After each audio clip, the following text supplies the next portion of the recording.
Assalamualaikum warahmatullahi wabarakatuh. Perkenalkan, nama saya Ella Ernanda.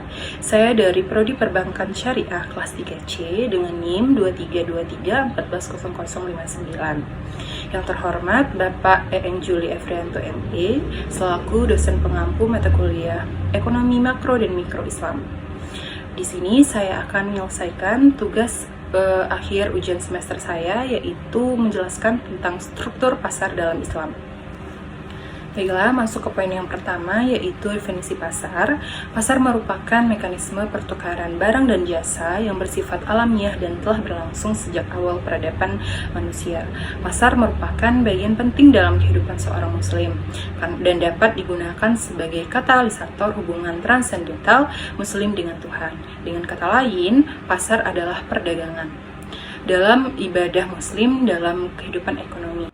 Kemudian yaitu masuk ke poin struktur pasar.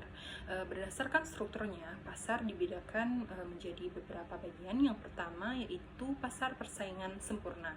Pasar persaingan sempurna merupakan sebuah jenis pasar dengan jumlah penjual dan pembeli yang sangat banyak serta produk yang dijual bersifat homogen. Harga terbentuk melalui mekanisme pasar dan hasil interaksi antara penawaran dan permintaan, sehingga penjual dan pembeli di pasar ini tidak dapat mempengaruhi harga dan hanya berperan sebagai penerima harga atau juga disebut dengan price taker. Kedua yaitu pasar persaingan tidak sempurna. Pasar ini dibagi lagi menjadi beberapa bagian. Yang pertama yaitu pasar monopoli. Pasar monopoli adalah suatu bentuk pasar yang hanya terdapat satu penjual yang menguasai pasar. Penentu harga pada pasar ini adalah seorang penjual atau sering disebut sebagai monopolis, sebagai penentu harga atau price maker. Seorang monopolis dapat menaikkan atau menurunkan harga sesuai dengan cara menentukan jumlah barang yang akan diproduksi.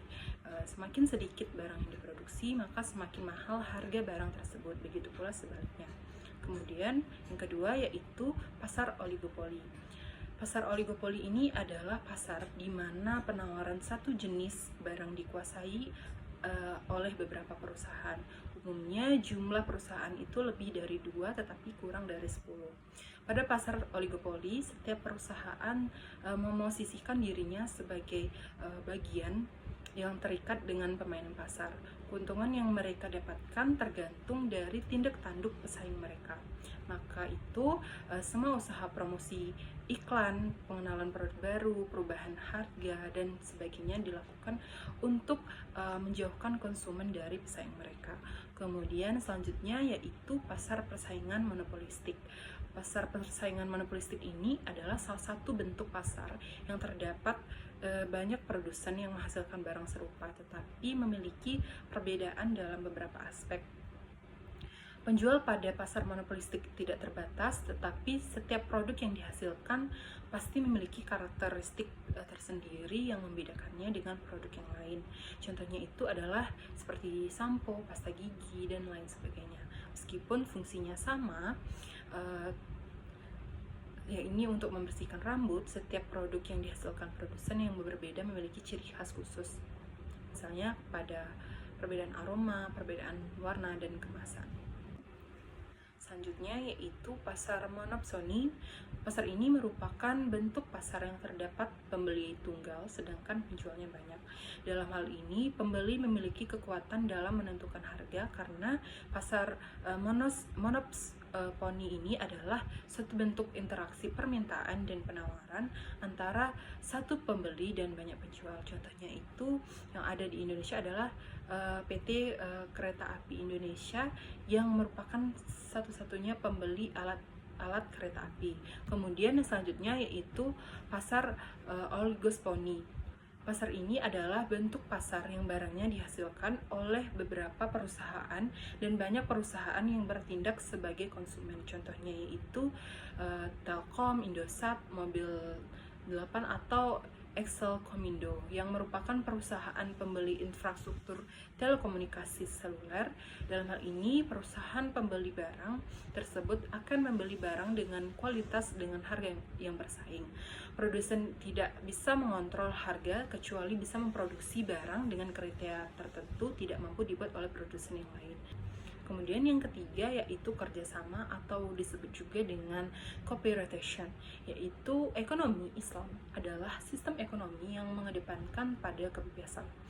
Tetapi kebebasan tersebut diungkapkan lebih pada bentuk kerjasama dibandingkan dalam bentuk persaingan.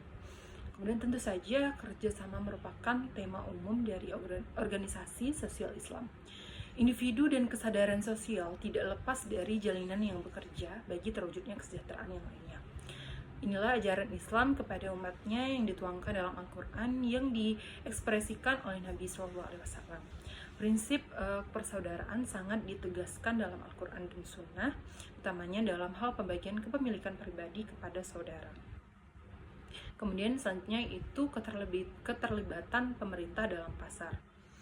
Keterlibatan pemerintah dalam pasar bukanlah hal yang bersifat sementara atau sesaat. Ekonomi Islam memandang pemerintah dalam pasar merupakan suatu kesatuan atau yang disebut juga dengan coexisting dengan unit ekonomi lainnya dengan pasar yang permanen dan stabil. Yang pertama, dalam hal ini, pemerintah bertindak sebagai perencana, supervisor, produsen juga sebagai konsumen. Poin yang selanjutnya yaitu macam-macam pasar.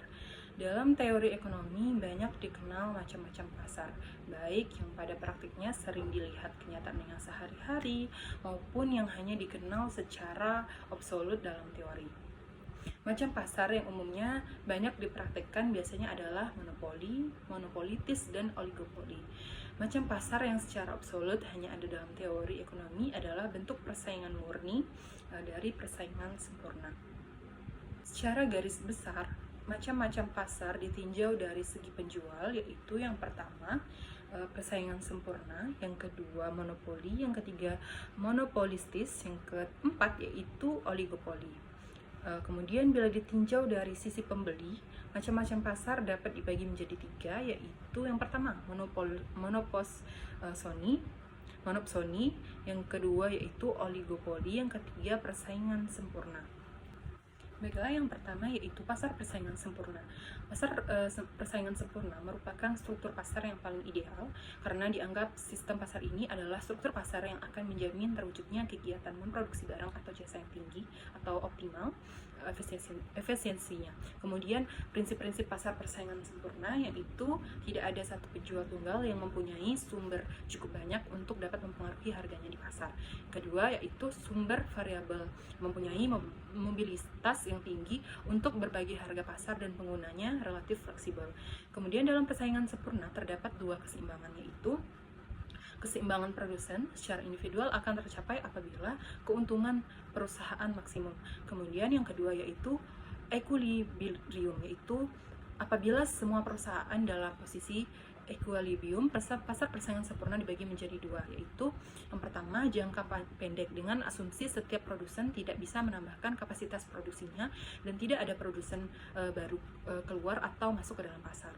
Kemudian yang kedua yaitu jangka panjang dengan asumsi dimungkinkan adanya perluasan kapasitas produksi.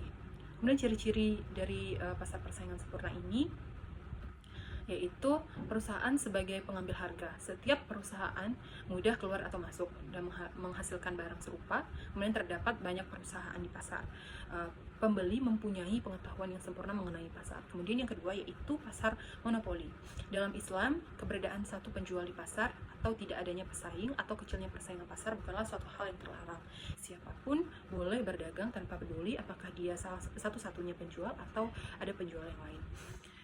Kemudian ciri-ciri pasar monopoli ini adalah proses produsen sebagai price maker, kemudian permintaan pasar merupakan bentuk dari permintaan perusahaan, kemudian yang ketiga yaitu marginal revenue lebih rendah daripada average-nya, kemudian MR berslope negatif, kemudian sebab-sebab terjadinya monopoli.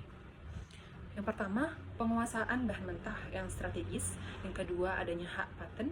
Kemudian yang ketiga, terbatasnya pasar. Yang keempat, pemberian hak monopoli oleh pemerintah. Kemudian persaingan monopolistik. Pada persaingan monopolistik terdapat adanya unsur kompetisi yang didasarkan kenyataan bahwa terdapat banyak perusahaan produsen di mana tindakan satu produsen akan mempengaruhi produsen yang lain. Akan tetapi juga terdapat unsur monopoli di mana perusahaan memproduksi barang yang homogen tapi masing-masing mempunyai perbedaan yang signifikan sehingga konsumen punya pilihan. Kemudian adapun ciri-cirinya yaitu yang pertama, terdapat banyak perusahaan dalam industri tersebut. Kemudian yang kedua, tindakan atau keputusan yang diambil oleh suatu perusahaan akan mempengaruhi perusahaan yang lain. Kemudian yang ketiga yaitu kurva permintaan perusahaan pesaing adalah berselok negatif. Kemudian yang keempat yaitu meski jenis produknya sama tetapi tidak homogen, terdapat perbedaan yang menyebabkan konsumen itu mempunyai pilihan untuk membeli mana. Kemudian yang ke 5 yaitu pesaing yang dilakukan bukan dalam bentuk harga. Dan yang terakhir yaitu tidak terdapat rintangan untuk keluar masuk pasar. Selanjutnya yaitu persaingan monopolistik. Pasar monopolistik memiliki ciri-ciri yaitu yang pertama, produknya homogen, jumlah produsen sangat banyak, dan pengaruh terhadap harga tidak ada atau tidak perlu bersaing karena produsen tidak bisa mempengaruhi harga. Kemudian produknya sama tapi dibedakan dengan merek, kemasan, hanya sedikit produsen dan masing-masing berpengaruh atas segmen persaingan yang terjadi bukan bersifat harga. Kemudian yang selanjutnya yaitu pasar oligopoli. Pasar oligopoli menunjukkan adanya produsen yang jumlahnya terbatas atau sedikit dalam jumlah konsumen yang sangat banyak. Terdapat dua macam oligopoli. Yang pertama yaitu produknya homogen, contohnya seperti baja, semen, pupuk, dan lain-lain sebagainya. Kemudian terdapat diferensiasi produk, contohnya itu otomotif, rokok, dan lain-lainnya. Tindakan yang dilakukan oleh seorang produsen akan langsung ditanggapi oleh produsen yang lainnya. Kemudian ciri-ciri pasar oligopoli. Yang pertama, terdapat beberapa orang produsen dengan konsumen yang relatif banyak. Tiap produsen mempunyai pengaruh atas harga. Terdapat barrier to entry bagi produsen lain sehingga jumlah perusahaan akan cenderung konstan. Kemudian pengusahaan pangsa pasar ditunjukkan dengan nisbah konsentrasi penjual yang dihitung berdasarkan jumlah atau persentase aktiva perusahaan terdapat total aktiva pasar. Baiklah, itulah penjelasan yang dapat saya sampaikan. Apabila ada kesalahan kata, saya mohon maaf. Saya akhiri, wabillahi taufiq wal hidayah. Wassalamualaikum warahmatullahi wabarakatuh.